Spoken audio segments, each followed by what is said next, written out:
Bonjour chers parents, je m'appelle Liane Chevary-Maillet et je suis l'enseignante de littératie ici à l'école. J'aimerais vous proposer un projet de devoir pour 5 semaines. Ça va être intensif, ce qui veut dire que nous avons besoin de votre aide avec les devoirs pendant 5 semaines à tous les soirs et même les fêtes de semaine. Votre enfant a toujours 3 devoirs à faire à chaque soir. Il a le cahier de son ou l'album de son, il a un livre à lire et il a les mots d'ortho. Je propose un sac d'activités que votre enfant va apporter à la maison. À tous les lundis, il va recevoir un nouveau sac. Alors, vous le gardez à la maison du lundi au lundi. Ce sac va permettre à votre enfant de faire des activités avec les 3 devoirs, avec ses mots d'ortho, la lecture et avec les sons.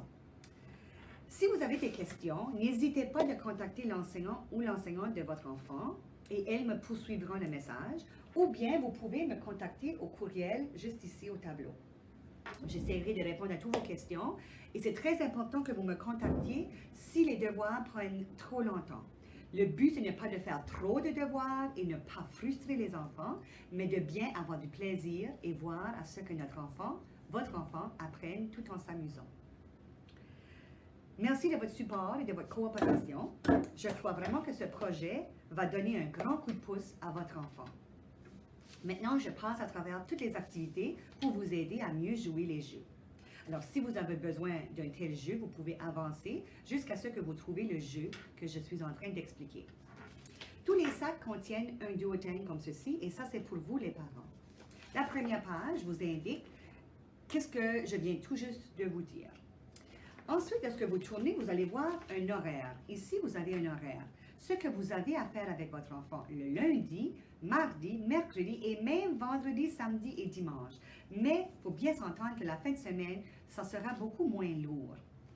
Alors, le lundi et le mercredi sont semblables et mardi et jeudi sont les mêmes. Et vendredi, samedi, dimanche sont presque pareils, presque tous les 3 mêmes. Alors, pour le lundi soir, qui est ce soir, vous avez l'album de son. Alors, votre enfant a besoin de réviser son album de son. Alors, il ou elle passe à travers son album et révise les sons. Je peux vous dire de seulement faire les sons dont votre enfant ne connaît pas bien. Alors, s'il connaît très bien le wa, ne le faites pas. Allez faire les autres.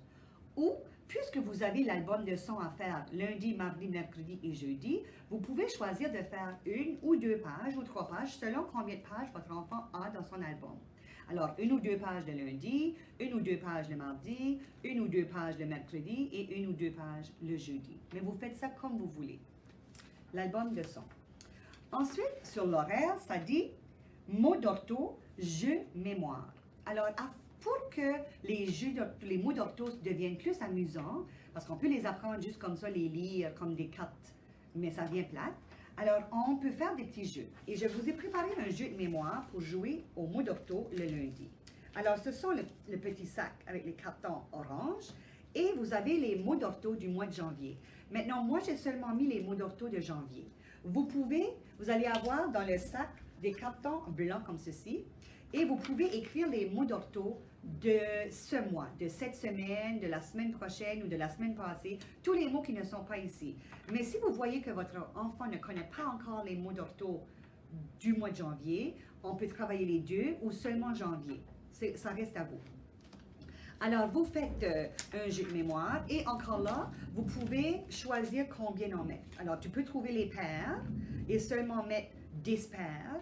Vous pouvez mettre 12 paires, ça reste à vous. Si vous mettez tous les mots la même soirée, ça va être plutôt long. Alors, moi, je vous suggère de trouver la moitié des paires. Et puisque ce jeu va se jouer mercredi, vous pouvez jouer avec un jeu, la moitié du jeu lundi et l'autre partie mercredi. Alors, tu mets les cartes, tu as trouvé tes paires, tu mets tes cartes toujours à la même place et ce jeu se joue comme un jeu de mémoire. Alors, une personne va tourner une carte et le lire. Non. Tourne une autre carte. Beau. Si ce n'est pas la même, oh, ce n'est pas la même. Et on tourne les cartes encore. Et le parent peut choisir des cartes aussi. Faites certain que votre enfant voit bien les lettres, voit bien le mot que tu dis et sait très bien où sont les mots lorsque tu le tournes encore. Alors ça, c'est le jeu de mémoire qui se joue lundi et mercredi. Ensuite, le lundi, vous avez lecture du livre par l'élève. Alors, les enfants vont apporter leur livre de lecture à tous les soirs. L'enfant va te le lire ici. Et ensuite, ça dit rappel. À l'école, dès la maternelle, on travaille le rappel. En maternelle, on pratique le rappel tous ensemble. Qu'est-ce qui s'est passé dans l'histoire? Qui était dans l'histoire? Où se passait l'histoire? Qu'est-ce qui était le problème? Comment ont-ils réparé le problème? Mais en première année, les enfants doivent faire le rappel tout seuls. Alors, on leur donne des stratégies pour comment travailler le rappel. Mais ici, ça explique aussi pour vous comment vous pouvez les aider. Surtout cette partie ici en bas. Alors, tu leur dis, c'est une histoire qui parle de... Et l'enfant va dire qui est dans l'histoire. Alors, c'est Paul et Suzanne, et ils prenaient un bain, puis ils devaient se laver les parties du corps avec des différents savons. Mais là, tu peux dire, comme quelle partie du corps? Nomme-moi-les. Parce que dans le livre, tu sais, l'enfant a déjà lu le livre, il nommait les parties. Oh, il y avait le nez avec le savon rose, et ça continue comme ça. Et faites certain qu'ils vous disent ce qui est arrivé à la fin. OK? Alors, et après le lundi, vous avez une lecture d'un livre lu par le parent. Alors, moi, je vais vous demander de vous aussi liser à votre enfant. Je sais que vous avez peut-être des livres à la maison, mais je vous en ai préparé 5 ou 6 afin que ce soit beaucoup plus facile et tout est dans le sac. Alors, vous avez un petit sac qui dit lecture par un parent. Vous avez un petit livret et lorsque vous allez l'ouvrir, vous allez réaliser qu'il y a une petite carte. Ce sont des questions que tu vas poser à ton enfant à la fin de l'histoire. Fais certain que l'enfant te voit et voit les pages. Alors, tu lis le titre, l'auteur et l'illustrateur, et tu lis le livre pour ton enfant. Si tu arrives à un mot qui est difficile et que ton enfant ne sait pas qu'est-ce que c'est, travaillez les mots ensemble. Aussi, c'est bien de regarder les images et discuter de qu'est-ce que vous voyez.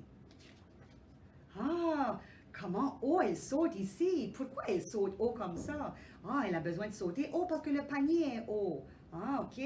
Qu'est-ce qui se passe ici? Qu'est-ce que ça veut dire? Ah, ça veut dire que ça va vite. Alors, posez, discutez du livre. Ce n'est pas un livre très long.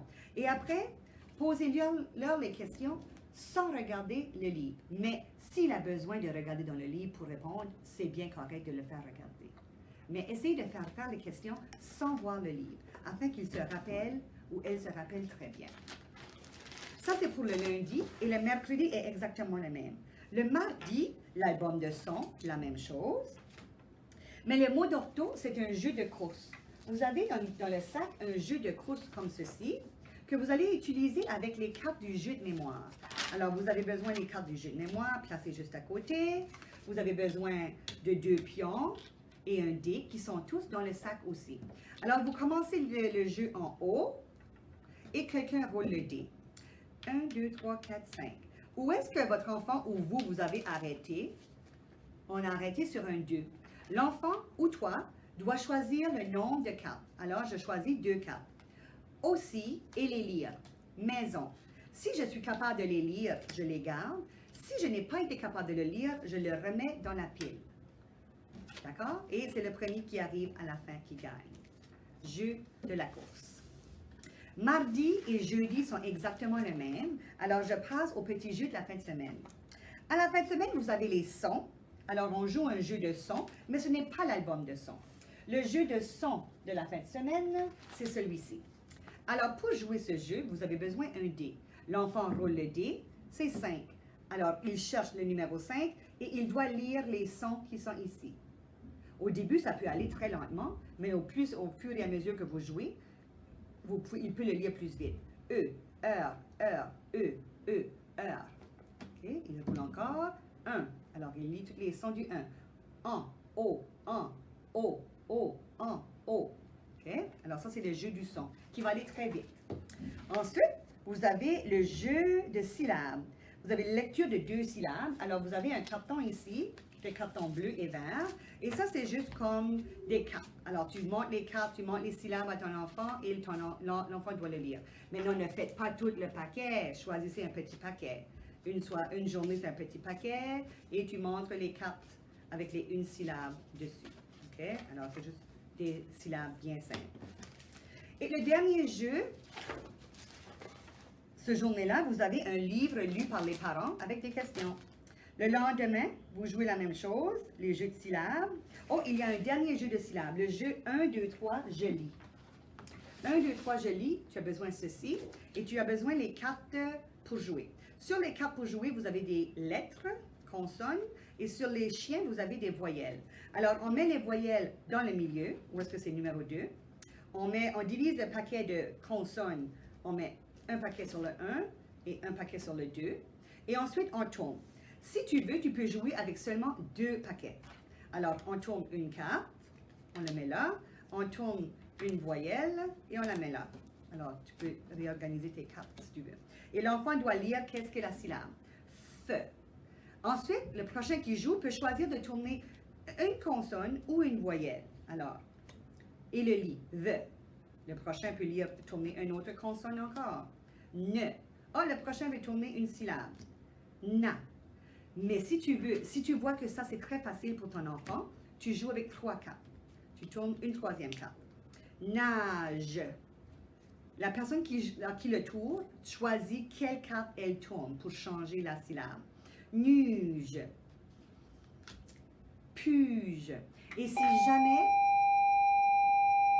si jamais que ça vient, que ça commence comme un mot qu'il connaît, vous pouvez le faire. Alors, tout à l'heure, on a eu nage. Alors, vous auriez pu dire, oh, nage comme nager. Alors, ça fait penser l'élève, votre enfant, à des mots qui commencent par cette syllabe. Alors, ça, c'est le jeu du samedi, le jeu de syllabes. Ensuite, livre lu par les parents. Le samedi, c'est les mêmes jeux, plus lecture lue par l'élève, parce que l'enfant apporte toujours un livre à la maison à toutes les fêtes de semaine. Et le dimanche, c'est les mêmes jeux et c'est le parent qui lit l'histoire. J'espère que vous allez avoir beaucoup de plaisir avec le sac numéro 3. Si vous avez des questions, n'hésitez pas de m'appeler ou de me contacter par courriel. Et s'il vous plaît, ayez du plaisir avec votre enfant. Je pense que ça va fonctionner.